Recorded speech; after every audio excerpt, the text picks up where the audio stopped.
Menteri PUPR tegaskan kalau Anies Baswedan salah data soal perbandingan jalan era Presiden SBY dan era Presiden Jokowi. Perbandingan pembangunan jalan di era Presiden Joko Widodo dan Presiden Susilo Bambang Yudhoyono jadi sorotan.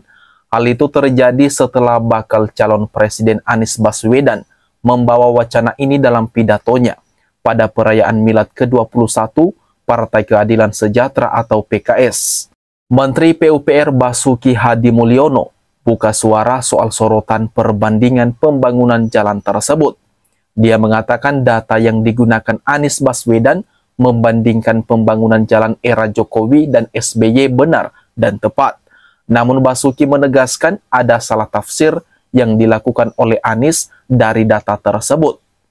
Basuki mengungkapkan kemungkinan ada kesalahan baca data yang dilakukan oleh pihak Anies Baswedan, meskipun dia menyebutkan data yang dipaparkan Anies sudah benar. Kelihatannya ia salah baca data, kata Basuki singkat sambil melangkah cepat menuju kendaraannya usai melakukan pelatihan paku integritas di kantor KPK, Bilangan Kuningan, Jakarta Selatan pada Kamis 25 Mei 2023 kemarin. Kalau datanya bagus, datanya betul, katanya lagi. Basuki pun meminta agar masalah ini jangan dijadikan polemik lagi. Menurutnya, pihak Ditjen Bina Marga sudah menjelaskan secara rinci soal permasalahan ini. Nggak usah berpolemik lah. Itu nanti kalau data akan perbaikin, ujar Basuki. Sebelumnya, Dirjen Bina Marga Kementerian PUPR Hedi Rahadian mengatakan ada kesalahpahaman dalam memahami data Badan Pusat Statistik atau BPS pada kasus perbandingan jalan yang dilakukan Anies Baswedan. Yang disebut bahwa pembangunan jalan zaman SBY lebih panjang dari zaman Jokowi, itu bukan itu maksud dari BPS itu. Jadi salah interpretasi data BPS, kata Hedi saat ditemui di gedung DPR RI pada Rabu 24 Mei 2023. Dia lalu menjelaskan BPS menampilkan data berdasarkan status jalan, bukan pembangunan jalan baru.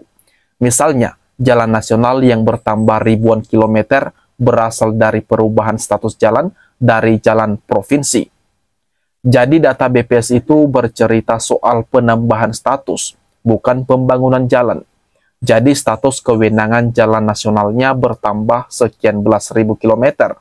Itu adalah perubahan status dari jalan provinsi ke jalan nasional, bukan pembangunan jalan baru, beber Hedi. Saya punya jalan provinsi nih, jalannya udah ada, bukan dibangun. Nah di tahun 2000 sekian nanti ada SK atau surat keputusan baru. Ini jalan provinsi berubah jadi jalan nasional, tambahnya lagi.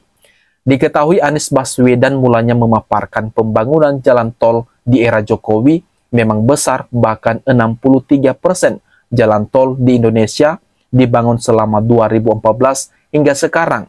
Totalnya ada sepanjang 1.569 km dari total 2.499 km jalan tol yang ada di Indonesia. Sementara itu, jalan nasional yang berhasil dibangun Jokowi menurut data yang dipaparkan hanya sepanjang 19.000 km. Anies membandingkan 10 tahun lalu, di zaman SBY menjabat presiden, ada sekitar 144.000 km atau 7,5 kali lipat dari jalan yang dibangun oleh Presiden Jokowi sekarang.